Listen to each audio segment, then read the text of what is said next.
नमस्कार है सम्पूर्ण साथीहरूलाई। म हिँडेँ अब ओलाङचुङ गोलातिर। यो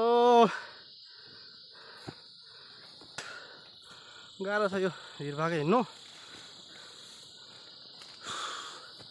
ल तपाईँको ठाउँतिर नि पानी पर भिजोक भयो होला होइन। हाम्रो ठाउँतिर चाहिँ यो अलैँचीको सिजन छ। पानी परेर यहाँको स्थानीय जनताहरूले अलैँची टिप्नु पाएको छैन। यतापट्टि हेर्नु अलैँची ठुलो बगान छ यहाँनिर। आजको सिङरिङको बगान भिजिटिङमा म गइरहेको छु र निकै माथिसम्म उकालो रहेछ। ल्याप्पै भिजाएछु म पनि।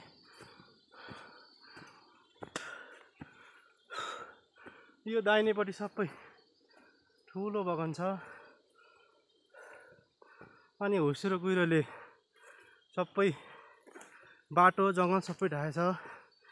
यो बाटो हिँड्नेमा शीतै शीत छ यहाँनिर। बडो गाह्रो छ हिँड्नलाई।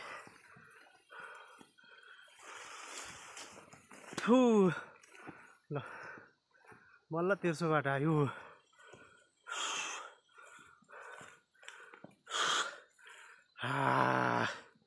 पहाडको बाटो यस्तो हो साथी हो।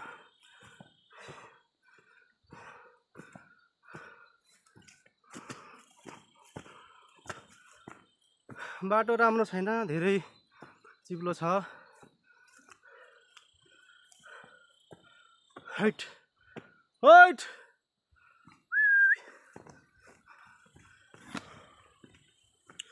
ओफ पुरै हुस्यो र तल भन्दा केही छैन।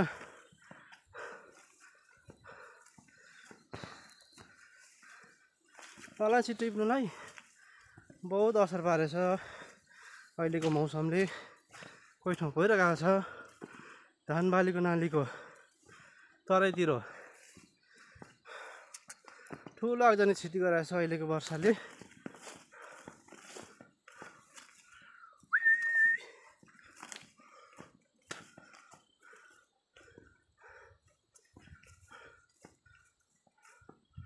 लाइनस यो बगानै बगान छ यता माथि। यता चाहिँ लगभग टिपिसकेको रहेछ। सङ्खुवासभा जिल्लाको मुख्य स्रोतमा पर्ने अलैँची र यसलाई पनि स्याहार सुरु गर्नु र रोप्नु गोडमेल गर्नु त्यति सहज ढङ्ग छैन। धेरै दुःख हुन्छ। धेरै दुःखहरू चाहिँ थोरै फल आउँछ। जहीँ पनि गाह्रै हुन्छ हुनु त। त्यही पनि वार्षिक वर्षमा आउने अलैँची बाढी आएको किसानहरूले चाहिँ थोरै रकम भित्र आउँछ। र त्यसै गरेर रुद्राक्ष हुने ठाउँमा पनि त्यही हो। तपाईँलाई सुन्नुभयो होला 5 कमानतिर सङ्घसभा खानबातिर 21 मुखे फले 27 मुखे फल्यो। एक करोड माथि समय भन्नु सुन्नुभयो होला। त्यो चाहिँ भाग्यको खेल पनि हो र त्यसलाई पनि विभिन्न तरिकाले रुखमा चढेर फुल खेल्दाखेरि दबाई हाल्नुपर्छ। त्यो पनि गाह्रै छ। र अर्को आयो यार्सा गुम्बा। हिमाली भेगतिर पाइने भनेको यार्सा गुम्बा। त्यो पनि एउटा ठुलो मुख्य आय स्रोत हो। र त्यसै गरेर हाम्रो जडीबुटी चिराइतो यी चारवटा मुख्य सङ्घसभा जिल्लाको आय स्रोतको मुख्य आधारहरू हुन्। त्यसै गरेर तपाईँहरूले यता पछि अघि अलैँची बगान देख्नु भएको छ। यो बगानमा जाँदैछु। ल साथीहरू तपाईँलाई जस्तोको जस्तै जे लाग्छ सेयर कमेन्ट लाइक कमेन्ट गरिदिनु होला। धन्यवाद।